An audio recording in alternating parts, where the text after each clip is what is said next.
Hello students, 10th board में 20 marks के आपके एमसीक्यूज आने वाले हैं और हमने लेटेस्ट सैम्पल पेपर से 100 एमसीक्यूज की एक सीरीज बनाई है जिसका ये पार्ट 3 है। Part first and part second में हम 40 क्वेश्चंस तक कर चुके हैं। जिन्होंने वो वीडियो नहीं देखी वो चैनल पे जाके देख सकता है। इस पार्ट में हम आपके 41 से स्टार्ट करेंगे। देखिए क्या है, the nth term of sequence.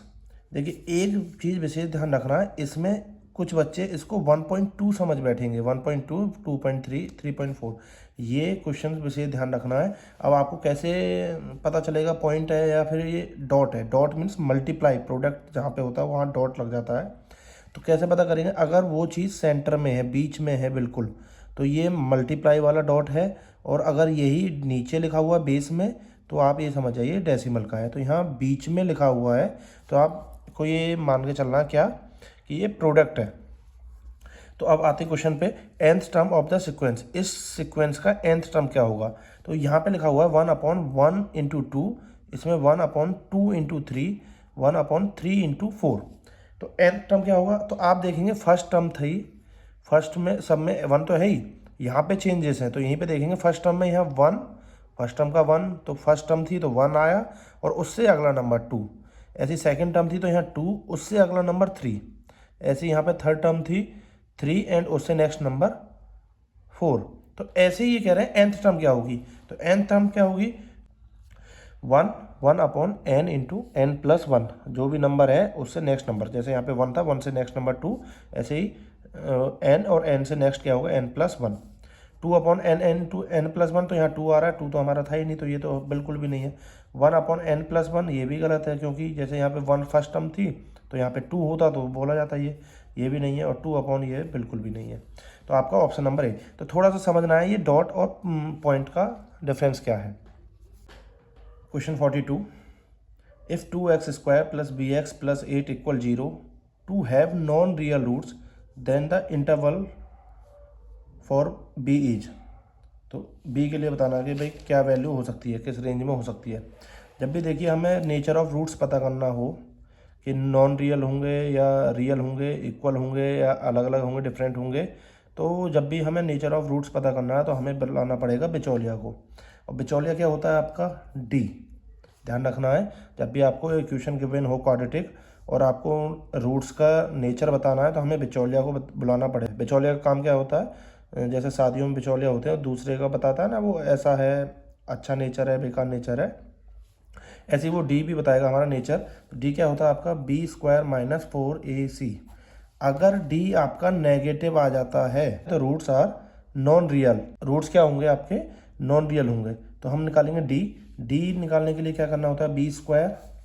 तो b² - 4 इंटू ए कितना है? 2 इंटू 8। 8 2 jar 16, 16 4 jar 64। और b² की वैल्यू जो भी हो हमें -64 से ज़्यादा नहीं कर सकते, क्योंकि हमें 64 नेगेटिव, मतलब हमें d की वैल्यू जो लानी है वो क्या लानी है? नेगेटिव। नेगेटिव कब आएगी? जब b² की वैल्यू 64 से छोटी होगी, क्योंकि ये पॉजिटिव है। कोई भी b की वैल्यू नेगेटिव भी रखेंगे, स्क्वायर होकर पॉजिटिव हो जाएगी। और पॉजिटिव होकर अगर माइनस करेंगे 64 को, अगर बड़ा नंबर ये हो गया तो माइनस नेगेटिव नहीं आ पाएगी वैल्यू, और हमें वैल्यू चाहिए नेगेटिव। तो इसका मतलब b² की वैल्यू 64 से कम होनी चाहिए। मीन्स b² की जो वैल्यू है वो कम होनी चाहिए 64 से। तो 64 का किसका स्क्वायर होता है? 8 का स्क्वायर। तो इसका मतलब b की वैल्यू 8 से कम होनी चाहिए। b की वैल्यू 8 से कम होनी चाहिए, पर स्क्वायर लिख रहा है तो इसका मतलब ये है कि b माइनस भी हो सकता है। तो -2 का स्क्वायर जैसे करेंगे तो वो +4 होता है, -7 का स्क्वायर करेंगे तो +49 हो जाएगा, क्योंकि जो भी नंबर नेगेटिव होता है उसका स्क्वायर करते हैं पॉजिटिव हो ही जाता है। तो बेसिकली कहने का मतलब ये है कि b की वैल्यू 8 से कम रखनी पड़ेगी हमें, तभी ये 64 नेगेटिव का बचा पाएगा कोई भी नंबर। तो हम क्या करेंगे? b की वैल्यू नेगेटिव लेने के लिए 8 से छोटी रखेंगे और उधर -8 से बड़ी। तो हमारा क्या आंसर आएगा? -8 से तो बड़ी b की वैल्यू, -8 से ग्रेटर देन और +8 से छोटी। ये आपको ध्यान रखना है। तो इसका भी ऑप्शन हो जाएगा आपका 42 का ए। अब नेक्स्ट देखते हैं question number 43। If triangle ADE similar ACB, ADE similar triangle A C B DEC 105, DEC 105 and ECB 65, ECB okay. Then the value of x की वैल्यू फाइंड करनी है। देखो ध्यान रखो, कभी भी दो सिमिलर ट्राइंगल दे रखे हों तो आपको बिना फिगर देखे ही यहाँ से आपको पता लगा लेना चाहिए, पता चल जाएगा कि जो फर्स्ट एंगल है वो ही दूसरे ट्राइंगल के फर्स्ट एंगल के इक्वल होगा, जो सेकंड एंगल है D वही दूसरे के C के इक्वल होगा, जो थर्ड एंगल है वही, और साइड में ही पता चल जाएगा ये AD जो साइड है इसकी करस्पॉन्डिंग साइड AC होगी, DE जो साइड है लास्ट के 2 पॉइंट लिए तो लास्ट की CB के करस्पॉन्डिंग होगी, AE अगर फर्स्ट एंड लास्ट लेता हूँ तो इसकी AB के करस्पॉन्डिंग होगी। ठीक है, तो अब हमसे ये कह रहा है कि ये वाला ट्राइंगल ADE सिमिलर है ACB के, x की वैल्यू बताओ इस वाले की। तो हमें ये पता चल जाना चाहिए कि जो D एंगल है वो C एंगल के बराबर होगा, ACE, तो ये 65 है, तो ये वाला एंगल कितना हो गया आपका 65।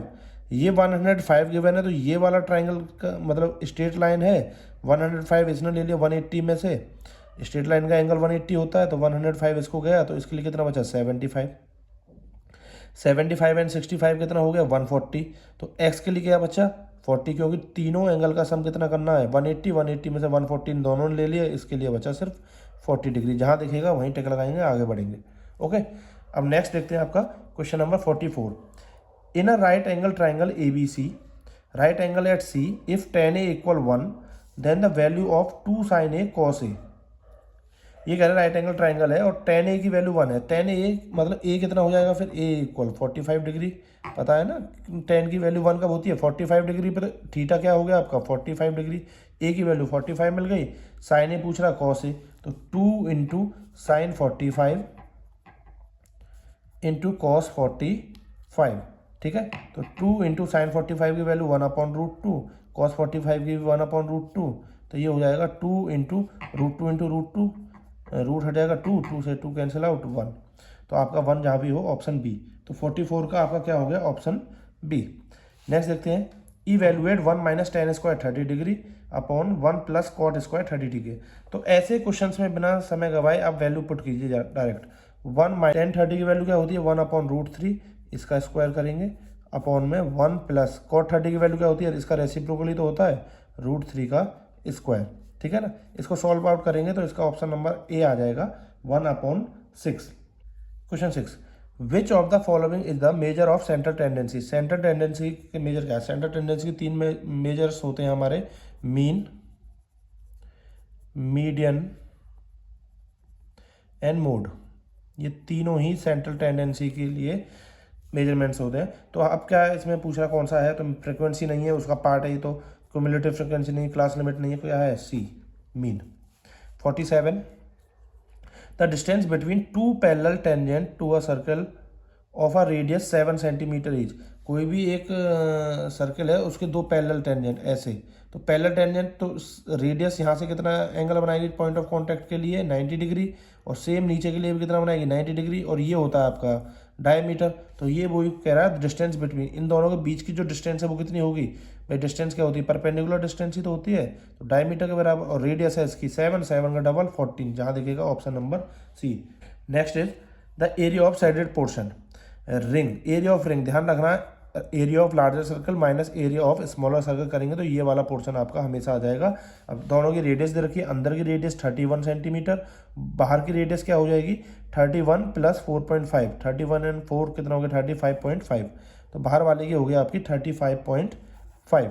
रेडियस तो निकाल दी, एरिया निकालो, area of larger circle minus area of smaller circle करेंगे तो आपका क्वेश्चन आंसर आ जाएगा 940.5 सेंटीमीटर स्क्वायर। सॉल्व कर लेना बेटा, पाई आर स्क्वायर लगा लेना एरिया, तो ये आपका हो जाएगा।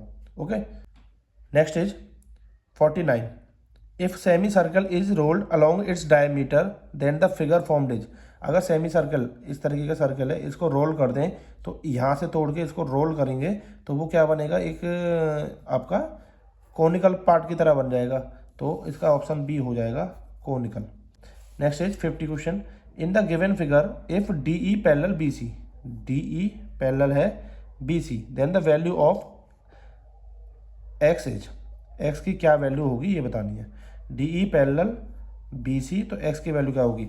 अगर ये पैरेलल है तो बी पी टी से हमने क्या सीखा, अगर कोई भी एक लाइन के पैरेलल, ट्राइंगल के किसी भी एक साइड के पैरेलल दो साइड को इंटरसेक्ट कोई लाइन करती है तो वो इक्वल रेशियो में डिवाइड करती है।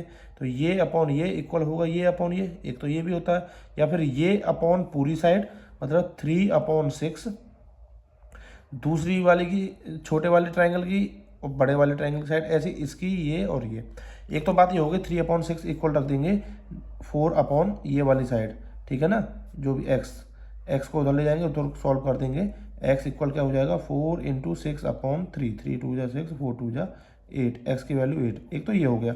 दूसरा आप ऐसे भी देख सकते हैं 3 3, तो ये मिड पॉइंट है और पैरेलल है, तो ये हमने converse of mid point theorem पढ़ी है कि किसी भी साइड के पैरेलल कोई साइड हो और किसी दूसरी साइड के मिड पॉइंट से होकर जाए तो थर्ड साइड को मिड पॉइंट पे इंटरसेक्ट करती है। अब मिड पॉइंट पे कर रही है तो फिर मिड पॉइंट थ्योरम क्या कहती है दूसरा, कि वो मिड पॉइंट पे तो करेगी, साथ में मिड पॉइंट थ्योरम ये कहती है दो मिड पॉइंट को अगर मिलाएं तो वो थर्ड साइड के पैरेलल होती है और उसकी हाफ भी होती है। तो इसकी हाफ होगी तो ये 8 हो गया, 8 के हाफ ही तो है 4, तो 8 जहाँ पे भी दिखेगा C, option C. 51, suppose mean of 10 observation is 20, 10 observation का मीन आपको 20 गिवन है। If we add 5 in each observation then the new mean is, अगर हम 5 हर ऑब्जर्वेशन में ऐड कर दें तो नया मीन क्या होगा।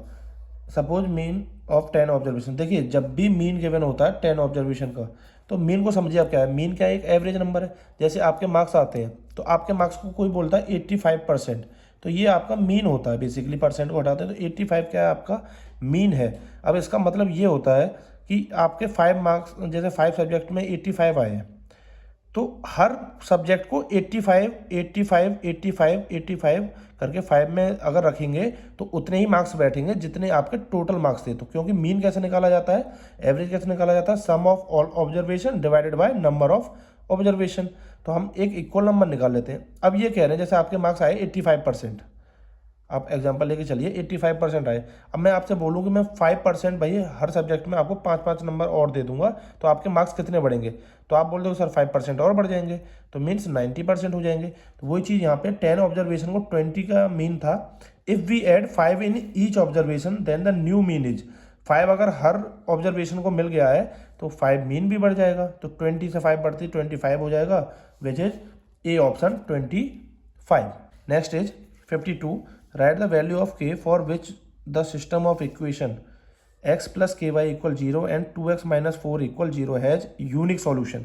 देखिए दो इक्वेशन गिवन है और बोल रहे हैं इसका यूनिक सॉल्यूशन है। यूनिक सॉल्यूशन कब होता है, जब a1/a2 is not equal b1/b2, ये ध्यान रखना है। जब a1/a2 b1/b2 के इक्वल नहीं होगा तो वो हमेशा क्या होगा, यूनिक सॉल्यूशन। और अगर इक्वल हो जाएगा a1/a2 इक्वल हो गया b1/b2, तो फिर हम यहाँ से डिसाइड नहीं करेंगे, फिर तीसरे वाले से डिसाइड करेंगे। अगर वो भी इक्वल होता है तब तो वो हो जाएंगे कोइंसाइड लाइन, अगर इक्वल नहीं होता है तो वो हो जाएंगे फिर पैरेलल लाइन, ठीक है ना।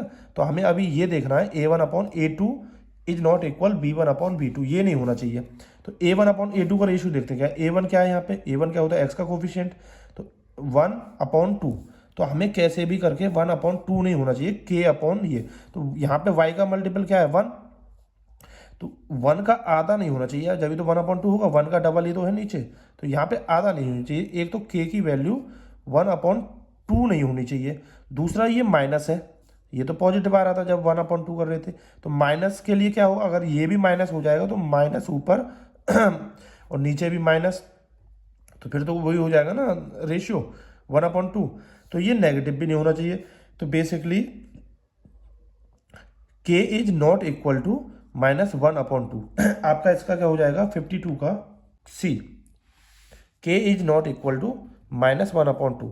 नेक्स्ट 53 क्या कह रहा है आपका, Gayatri was making a mathematical model in which she place 4 cube each of edge 20 centimetre one above the another, the surface area of the resulting cuboid is.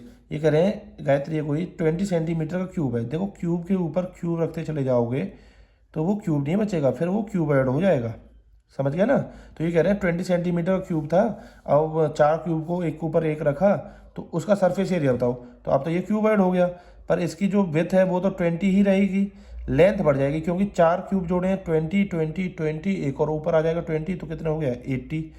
तो हाइट जो है वो हो जाएगी 80, विथ 20, और लेंथ भी कितनी हो जाएगी इसकी 20। तो 20/20/80 का क्यूबॉइड बन जाएगा। इसका आपको सरफेस एरिया निकालना है, जो कि क्या होता है 2 × LB + BH + LH, ये होता है। इसमें लेंथ विड्थ आप 20 20 रखेंगे, हाइट आपको 80 रखनी है। सॉल्व करेंगे तो आपका आंसर आ जाएगा ऑप्शन बी, 7200 सेंटीमीटर। इसको नेक्स्ट देखते हैं आपका। सॉल्व करना बेटा खुद, क्योंकि एग्जाम में आपको सॉल्व करना पड़ेगा, मैं तो वहाँ जाके सॉल्व नहीं करूँगा। तो प्रैक्टिस आप कर लें, यहाँ पे ज़्यादा बेहतर है। बताने को तो मैं सारा डिटेल में बता सकते हैं, पर फायदा उसका कुछ नहीं निकलेगा जब तक आप खुद सॉल्व नहीं करेंगे। Next is 54। If the common difference of an AP is 5, common difference AP का दे रखा, then the value of A18 - A13, A18 - A13 is. अब इसमें बोलेंगे ए तो सर गिवन ही नहीं है, पर आप देखिए कि कोई भी AP है उसमें डिफरेंस तो 5 का ही होता है ना। जैसे 2 4 6 8 10, अब मैं बोलूँ यहाँ से यहाँ तक कितने का, तो D का ही तो डिफरेंस होता है, D तो बढ़ता है। तो जितने स्टेप बढ़ा है उतनी D का डिफरेंस कर दो। अब जैसे यहाँ से 1 2 2 स्टेप एक्स्ट्रा है, तो 2 × 2 4 4 का जो डिफरेंस था, तो वही पूछ रहा है ये। तो if the common difference of an AP 5, then the value of A18 - A13। तो सिंपल मुझे दिख रहा है एक चीज़ कि 18 और 13 5 टर्म्स का डिफरेंस है, और हर टर्म्स में 5 का डिफरेंस है। तो 5 5 जार 25, तो ऑप्शन सी आपका करेक्ट हो जाएगा। एक तो ये हो गया, आप थोड़ा सा क्रिटिकल थिंकिंग सोचें तो। दूसरा, आप अगर उससे निकालना चाहें, A18 है तो 18A + 17D minus A + 12D, ये आप लगाएंगे। A + 17D minus A - 12D, ए से ए कैंसिल आउट, ये तो पता ही है ना, AN का फॉर्मूला लगाएंगे। 17D में 12D गए तो 5D, और D आपको क्या दे रखा है 5 × 5 25। तो आप ऐसे भी कर सकते हैं, जो भी हो एग्जाम में आपको जो दिमाग में आए, जो याद आए वो उससे करो। आपका आंसर करेक्ट होना चाहिए, डजंट मैटर आप कैसे कर रहे हैं। MCQs में तो खासकर आप कर भी रहे हो, सॉल्व नहीं कर रहे हो, आप टिक करके आइए, आंसर ऑप्शन सही लिख के आइए, आपको मार्क्स मिलेंगे, 1 मार्क्स कंप्लीट मिलेगा। उसके बाद 55 देखते हैं।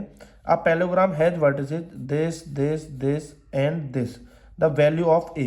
देखिए अगर PQRS अगर पैरेललोग्राम है, एक पैरेललोग्राम बना लीजिए आप, PQRS, ठीक है।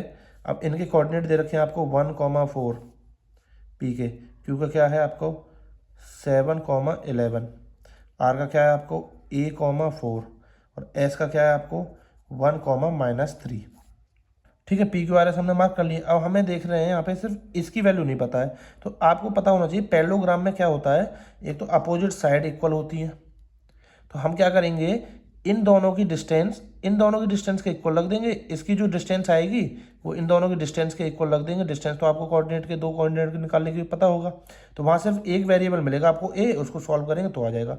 दूसरा एक और तरीका है, हम क्या करेंगे, इस तरीके से डायगोनल बना लेंगे, और हमें ये पता है कि जो पैरेललोग्राम होता है, क्योंकि यहाँ गिवन है ये पैरेललोग्राम है, उसके डायगोनल एक दूसरे को बाइसेक्ट करते हैं।